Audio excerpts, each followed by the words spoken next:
개척자의 길은 매우 힘든 것이라고 생각합니다. 한 명이라도 앞서가는 사람이 있는 것과 없는 것은 엄청난 차이입니다. 할 수 있다는 증인이 되어주신 도태우 변호사님과 여러 선배님들께 깊은 감사를 드립니다. 제가 사극을 참 좋아하는데요. 사극은 역사를 다루는 드라마입니다. 그리고 사극은 자신보다 큰 것을 위해 산 사람들의 이야기이고, 가장 큰 것을 욕망하는 자는 다른 모든 것들로부터 자유롭다는 것을 보여주는 그런 드라마입니다. 여기 계신 여러분 모두는 아무리 힘들어도 가장 큰 것인 자유를 갈망하시는 그런 자유로운 분들이라고 생각합니다. 진심으로 경의를 표합니다. 여러분과 함께 이 전쟁을 수행할 수 있어서 영광입니다. 발제 진행하도록 하겠습니다. 네, 시간 관계상 자료집에 자세한 내용이 나와 있으니까요. 제가 좀 생략하고 그렇게 진행하도록 하겠습니다. 네, 먼저 나라 만들기라는 관점입니다. 이영훈 교수님께서는 그에 져서 이영훈의 대한민국 역사에서 한 국민이 갖는 역사관의 중요성을 강조하면서 올바른 역사관의 정립을 위해서는 나라 만들기라는 관점이 필수적임을 강조했습니다. 그는 새로운 나라를 세우는 일은 무에서 유를 창조하는 것과 같다고 하면서 신생 후진국은 보유하고 있는 인적, 물적 자원이 부족하기 때문에 나라 만들기의 과제들은 짧아도 두어 세대에 걸쳐 단계적이고 점진적으로 이루어질 수밖에 없으며, 그 사이 제한된 자원을 효율적으로 투자하기 위해서는 여러 과제의 우선순위를 올바로 정할 필요가 있다고 말했습니다. 그에 따르면 이러한 우선순위의 설정은 순위가 뒤로 밀리는 분야로부터의 저항에 따른 필연적 정치적 긴장을 결과하는데, 나라 만들기가 성공하기 위해서는 이를 조정하고 해소할 수 있는 강력하고 유능하며 올바른 방향의 정치적 리더십이 필수적입니다. 제2차 세계대전 이후에 1960년대까지 수많은 국가가 있었지만 나라 만들기에 성공한 사례는 그리 많지 않습니다.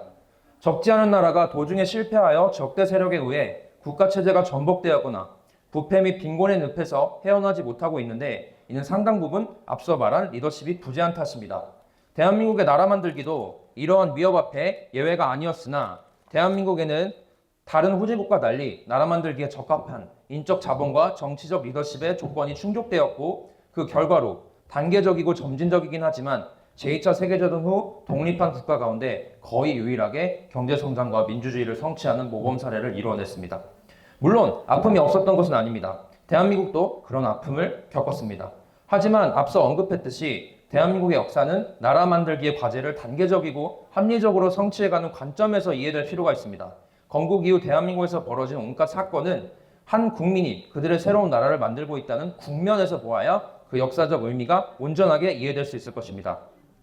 그렇다면 지금 대한민국의 역사는 어느 국면을 지나고 있는 것일까요?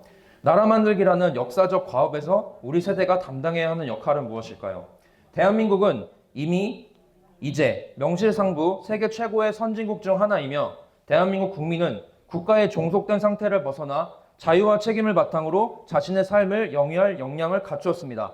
즉, 대한민국 국민은 이제 더 이상 일방적인 통치를 받으며 반응하는 백성이 아닌 나라를 통치하고 이끌어가는 자유시민인 것입니다. 자유시민이 이끌어가는 나라의 나라 만들기는 더 이상 카리스마를 갖춘 특정한 정치적 인격이나 일부 엘리트 세력의 전유물이 아니며, 자유시민 모두는 그 격에 맞게 나라 만들기의 완성이라는 역사적 사명에 동참해야 할 의무가 있습니다. 즉, 자유가 책임을 부르고 있고 시대가 시민을 부르고 있는 것입니다. 이러한 시대의 부름은 필연적으로 시민들의 자발적 결사체인 시민단체의 전면적인 부상을 결과합니다. 프랑스의 정치학자이자 역사가인 알렉시즈 토쿠벨은 미국의 민주주의의 이론과 현실을 분석한 저서에서 당시에는 상상도 할 수 없는 사회적 평등이 이루어지고 신분적 차별이 없는 미국의 정치 제도를 보고 큰 충격을 받았다고 썼습니다. 그는 미국의 민주주의가 현대 민주주의의 기본 원칙인 주권재민을 바탕으로 하고 있다고 평가했고, 결함투성이임에도 불구하고 그 제도를 높이 평가했습니다. 하지만 그는 탁월한 학자답게 민주주의의 본질적으로 내재된 위험성에 대해서 경고했는데요. 민주주의는 자연적으로 자유보다는 평등을 중시하므로 개인을 약하게, 국가를 극단적으로 강하게 만들 것이다. 결국 그들은 약한 국민과 강력한 국가가 될 것이다.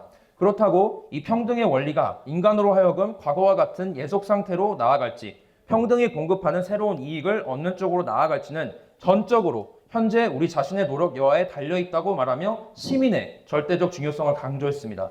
즉, 한 사회가 자유로 나아갈 것이냐, 종속의 상태로 회귀할 것이냐는 결국 시민들에게 달려있다는 것입니다.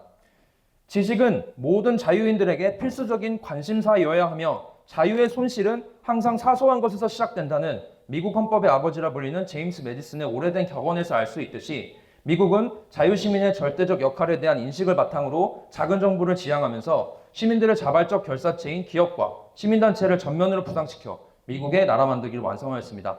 그렇다면 대한민국의 현실은 어떨까요? 대한민국만큼 좌우의 거리가 먼 나라는 없을 것입니다. 2008년 한미 자유무역협정을 둘러싼 갈등이 이듬해 국회에서 여야 간의 폭력 충돌로 이어진 직후 본격적인 정치 의제로 떠올랐습니다. 이때 이후 정치 양극화는 정당 정치나 의회 정치가 관용의 범위 밖으로 뛰쳐나가 정치가 해야 할 타협과 조정 대신 극단적 대립으로 치닫는 것을 가리키는 용어가 되었습니다. 또한 2019년에는 공직선거법 개정과 공수처법 제정을 둘러싼 여야 간 폭력 충돌이 발생하여 전체 국회의원 가운데 3분의 1이 넘는 109명이 고발되고 국회는 80일 이상 열리지 못했으며 야당은 국회를 떠나 광장에서 반대 집회를 이어갔습니다.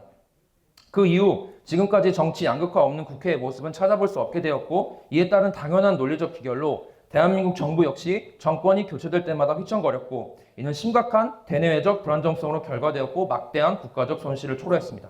그런데 시민단체의 전면적인 부상을 얘기하면서 왜 정치를 논해야 하는 것인지 의문이실 것입니다. 저명한 정치 철학자로 시민사회와 시민단체에 대해 깊이 연구한 마이클 왈저 교수는 The Civil Society Argument라는 논문에서 시민사회를 공유된 관심사, 목적, 가치에 기반한 자발적 집단행동의 영역으로 정의하면서 시민사회의 제도적 형태는 국가, 가족, 시장과 구별되며 시민들은 국가와 시장 밖의 조직과 협회를 통해 집단적으로 행동한다고 설명했습니다.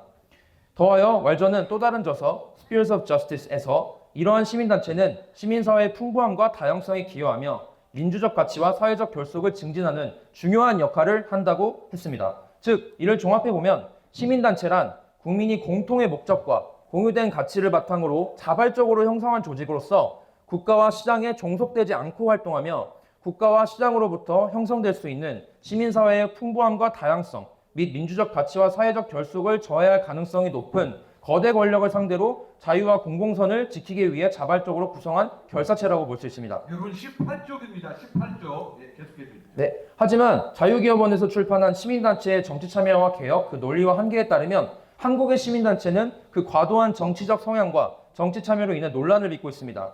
동자료에 따르면 시민단체의 과도한 정치참여와 초법화된 운동 방식은 필연적으로 시민사회 내부에서 적과 동지를 구분하는 편가르기를 조장하게 되고 그 결과 시민사회의 통합보다는 분열을, 화합보다는 갈등을 양산할 가능성이 커지게 된다. 뿐만 아니라 이렇게 될 때 사회 통합이나 신뢰와 같은 사회 자본을 제공하는 시민단체의 순기능은 더 이상 기대할 수 없게 되는데 시민단체가 그들과 이념을 같이 하는 일부의 시민만을 껴안고 갈 때 시민단체의 배타적 행위 노선은 그들과 가치를 달리하는 다른 시민들의 진입을 가로막는 하나의 장벽이자 규제로 작용할 수밖에 없습니다. 불행히도 한국의 시민단체는 양극화된 정치를 따라 좌우로 크게 갈라져 권력에 대한 비판과 견제가 아닌 권력과의 공생을 택했고 그 순기능을 상당 부분 상실했습니다. 그렇기 때문에 이들 시민단체에 대한 분석과 비판도 부득이하게 정치적 좌우를 나누어 수행해야 하는 안타까운 상황이 초래된 것입니다. 본 발제의 목적과 지면의 한계상 진보 성향의 단체에 맞춰 건설적인 비판을 이어가고자 합니다. 첫 번째로 참여연대는 자체 홈페이지에 게시된 글에서 우리는 좋은 세상을 바라는 평범한 시민의 힘이 모일 때 세상은 바뀐다고 믿습니다. 특정 정치 세력이나 기업에 종속되지 않고 오직 시민의 힘으로 독립적인 활동을 하는 시민단체입니다라고 단체 소개를 하고 있습니다.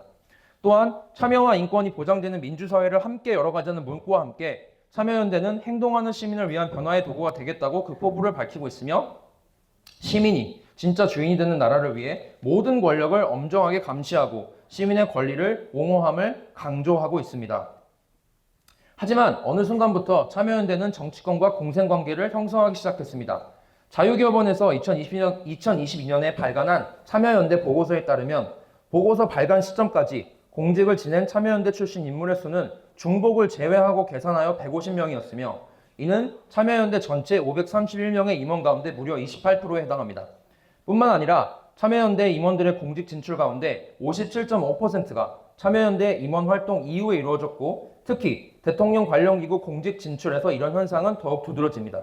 더욱 문제가 되는 것은 전체 313개의 공직 가운데 참여연대에서의 임원활동과 공직활동을 동시에 수행한 경우가 75개 이상이라는 사실입니다. 대통령 직속의 공직에 참여연대 인사들이 대거 영입된 현상은 각종 위원회의 설치와 관련이 있습니다. 대통령 소속 공직과 관련된 내용을 자세히 분석해보면 121개의 총 직책 가운데 90여 개에 가까운 직책이 각종 위원회의 위원장 혹은 위원회에 해당합니다. 김대중 대통령 시기부터 설치되기 시작한 각종 위원회는 노무현 정부 들어서 더욱 활성화되어 일명 위원회 공화국이라는 별명까지 얻은 바 있습니다. 참여연대는 재벌개혁의 기치를 드높이며 작성한 삼성에 대한 보고서에서 삼성의 인력으로 국무회의도 운영할 수 있다는 세간의 이야기를 확인했다고 밝힌 바 있는데 역설적이게도 전술한 내용을 보면 오히려 참여연대의 인적 네트워크가 국무회의를 넘어서 청와대와 국가의 정책을 좌지우지하는 건보의 핵심을 차지하고 있음을 알 수 있습니다. 이외에도 참여연대는 선단식 조직 운영과 과도제적 지배구조를 보인다는 비판에서부터 자유롭지 못합니다. 방대하게 운영되고 있는 선단식 조직구조는 조직 운영에 있어 관료화를 불가피하게 만듭니다.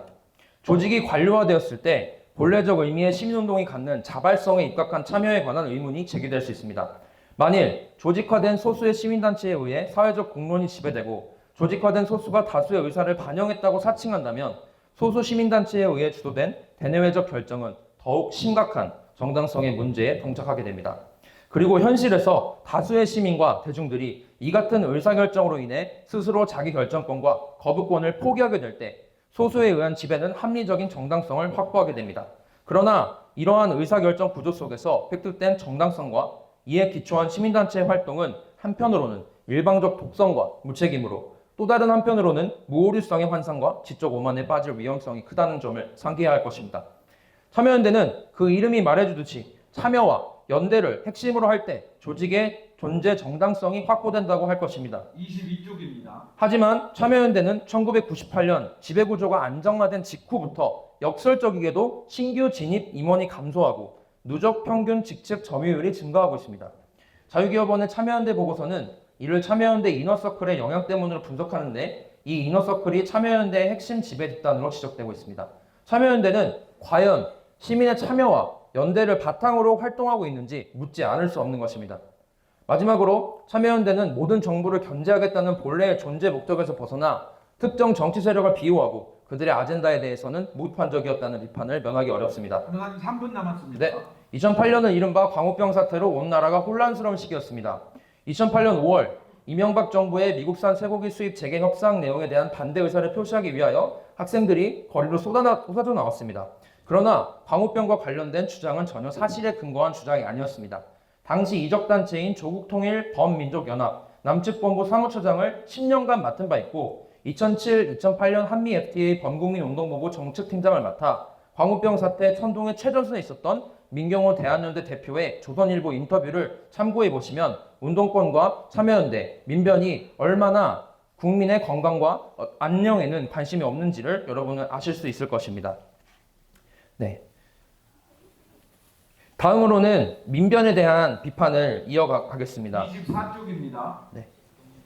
민변은 자체 홈페이지에서 민주사회를 위한 변호사 모임은 우리 사회의 민주주의와 인권 증진을 위하여 설립한 진보적 법률가 단체로 단체 소개를 하고 있습니다. 또한 같은 글 하단에서 민변의 회원은 변호사, 법학교수, 법학전문대학원에서 재학 중이거나 수료한 사람, 본부 및 각 지부의 간사로 구성되어 있다고 언급함으로써 본 단체가 법률가의 모임임을 명확히 하고 있습니다. 이런 민변의 자체 소개를 볼 때 이들은 참여연대와는 구별되는 특수성을 띠는 전문적인 시민단체라고 할 수 있습니다. 그렇다면 민변에 대한 분석 역시도 그 전문성을 고려하여 이루어져야 함은 명확관화합니다. 예로부터 사회는 의사와 법률가 그리고 성직자를 일컬어 전문직, 즉 프로페션이라고 불렀습니다. 사회가 이들에게 전문직이란 명예와 권위 그리고 특권을 인정해준 것은 타율이 아닌 자율로 전문성과 윤리 수준을 유지하고 다스릴 수 있는 능력을 가지고 있다고 믿었기 때문입니다. 요즘은 전문직의 의미가 돈을 많이 벌 수 있는 직업으로 변질된 듯하지만 본래부터 그렇지는 않았던 것입니다. 그 중에서도 특히 법률가의 역할은 엄청나게 중요했고 지금도 매우 중요합니다. 프리드리히 하이에크는 그의 명저 법, 입법 그리고 자유의 법은 자생적으로 생겨난 행동의 준칙을 법으로 제정한 것이며 개인의 자유라는 이상이 활짝 필 수 있도록 돕는 것이라고 말하며 법의 지배는 자유와 어긋나지 않는다고 썼습니다. 곧 법이란 한 국가에 속해 있는 개인들이 자유를 완전히 향유할 수 있도록 하기 위해서 존재한다는 것입니다. 이렇듯 법은 자유의 수호라는 매우 중요한 역할을 담당합니다. 그렇기에 그러한 법을 만들고 집행하는 역할을 맡은 법률가에게 전문직이라는 호칭과 특권이 수여된 것입니다. 따라서 당연한 논리적 귀결로 시민단체이면서도 법률가들이 모여있는 전문가 시민단체인 민변은 이러한 영광의 무게를 제대로 인식하여 그 책임을 다하여야 마땅하다고 할 것입니다. 하지만 민변이 과연 그렇게 하고 있는지는 의문입니다. 시간이 없는 관계로 이하 내용 민변에 대한 비판은 조영곤 선생님의 저서 민변의 궤변 3부, 민변과 공권력과 1부, 민변의 역사와 민변 사람들을 중심으로 제가 작성한 자료를 봐주시면 감사하겠습니다. 네, 마지막으로 민변의 핵심 회원들을 살펴보겠습니다. 민변의 대표적인 인물로는 노무현 전 대통령을 비롯하여 문재인 전 대통령, 박원순 전 서울시장, 박범계 전 법무부 장관, 강금실 전 법무부 장관, 고영구 전 국가정보원장, 김창국 전 국가민권위원회 위원장 등을 꼽을 수 있습니다. 동아일보는 이들을 기존 세력의 반기를 들고 새롭게 등장한 소수파들이라고 분석했으며 이들은 노무현 정권이 들어선 이후 아주 빠른 속도로 권력의 핵심을 차지했습니다. 이들은 정권이 바뀐 지 한참 지난 지금까지도 각계각층에서 지대한 영향력을 발휘하고 있습니다. 이들의 활동을 종합해보면 민변은 단순히 인권을 보호하는 변호사 단체에 머물러 있지 않습니다. 민변은 확연한 정치 집단이며 정권 획득과 유지를 목적으로 하는 단체임이 분명합니다. 민변에게 묻고 싶습니다. 민변은 정말 전문 법률가 단체가 맞습니까? 그렇다면 민변은 전문직답게 행동해야 할 것이고 전문가답게 스스로를 정화해야 할 것입니다. 민변은 시민단체가 맞습니까? 그렇다면 민변은 시민단체답게 행동해야 할 것이고 시민단체 본연의 역할을 감당해야 할 것입니다. 필자는 지금까지 진보 시민단체의 양대 산맥이라고 할 수 있는 참여연대와 민변에 대하여 건설적인 비판을 시도하였습니다. 이들 단체들의 일탈과 실정은 대한민국의 나라 만들기에 큰 걸림돌로 작용하고 있음이 분명합니다. 하지만 어떤 의미에서는 이들의 일탈과 실정에 과도한 의미를 부여할 필요가 없습니다. 왜냐하면 대한민국의 나라 만들기는 수없이 많은 선택에 열려있는 자유를 근본으로 하는 자유민주주의의 길로 걸어왔고 앞으로도 그 길을 통해, 아니 그 길을 통해서만 완성될 것이기 때문입니다. 그들은 이러한 틀 안에서 그들의 선택을 한 것에 불과하고 더 본질적인 차원에서 보자면 이와 같은 해악은 자유민주주의 체제에 내재된 당연한 긴장일 것입니다. 건국 대통령께서는 건국 기념사에서 다음과 같이 자유민주주의에 대하여 국민에게 설명하셨습니다. 민주정체의 요소는 개인의 근본적인 자유를 보호하는 것입니다. 국민이나 정부는 항상 주의해서 개인의 언론과 집회와 종교와 사상 등 자유를 극력 보호해야 될 것입니다. 건국 기념사의 이 구절은 자유민주주의의 핵심을 한 문장으로 표현하는 명문 중의 명문입니다. 자유가 있으려면 반드시 선택이 있어야 합니다. 그리고 그러한 선택은 때로는 번영의 뿌리가 되기도 하고 멸망의 불씨가 되기도 합니다. 하지만 진정한 자유민주주의는 그러한 수많은 옳기도 하고 그르기도 한 선택들을 자양분 삼아 피어나는 거룩한 꽃입니다. 건국 대통령께서는 건국 기념사를 이어나가면서 다음과 같이 말씀하셨습니다. 어떤 나라이든지 자유를 사랑하는 지식계급의 진보적 사상을 가진 청년들이 정부에서 계단을 밟아 진행하는 일을 비평하는 패단이 종종 있는 터입니다. 이런 사람들의 언론과 행실을 듣고 보는 이들이 과도히 책망해서 위헌분자라 혹은 파괴자라고 판단하기 쉽습니다. 그러나 사상의 자유는 민주국가의 기본적 요소이므로 자유 권리를 상용하여 남과 대치되는 의사를 발표하는 사람들을 포용해야 할 것입니다. 만일 그렇지 못해서 이런 사람들을 탄압한다면 이것은 남의 사상을 존중히 하며 남의 이론을 찰고하는 원칙의 위반일 것입니다. 그러므로 시비와 선악이 항상 싸우는 이 세상에 우리는 의로운 자가 불의를 항상 이기는 법을 확실히 믿어서 흔들리지 말아야 될 것입니다. 건국 대통령의 말씀처럼 이 세상은 시비와 선악이 항상 싸우는 세상입니다. 우리는 대한민국에서 우리와 생각이 다른 사람들을 완전히 몰아낼 수도 우리가 악으로 여기는 것들을 완전히 몰아낼 수도 없습니다. 대한민국의 모든 문제는 누구의 탓이기에 앞서 본질적으로 그러한 세상의 이치에 따른 필연적인 것이기 때문입니다. 따라서 우리는 전쟁이 끝나지 않을 것임을 명심해야 합니다. 건국 대통령께서 말씀하신 것처럼 우리는 조금도 우려하거나 퇴축할 것도 없고 자기를 통분히 여기거나 오늘을 기뻐하지만 말고 내일을 위해서 노력해야 될 것이다. 그러므로 우리는 현재와 같은 상황에 통탄하는 대신 이승만과 박정희 대통령으로 대표되는 대한민국의 보수가 걸어온 옛적 그 선한 길에 대하여 다시 한번 자세히 살펴보고 앞으로 우리가 촘촘한 걸음으로 한 걸음씩 걸어가야 할 길에 대하여 강도 높게 논해야 할 것입니다. 오늘 우리는 대한민국 나라 만들기의 마지막 조각을 들고 서 있습니다. 대한민국의 나라 만들기는 어떠한 방향으로 완성될 것입니까? 이 질문은 오늘 우리는 어떻게 할 것인가와 같은 질문입니다. 우리의 위대한 선조들은 그들의 시대에 이 질문 앞에 당당히 섰고 그리고 그들의 대답을 했습니다. 이제 우리 차례입니다. 누군가 언젠가 말했듯 역사에 비약이란 없습니다. 감사합니다. 네, 듣고 있는 사람은 일단 시간은 또 들어와서 죄송합니다.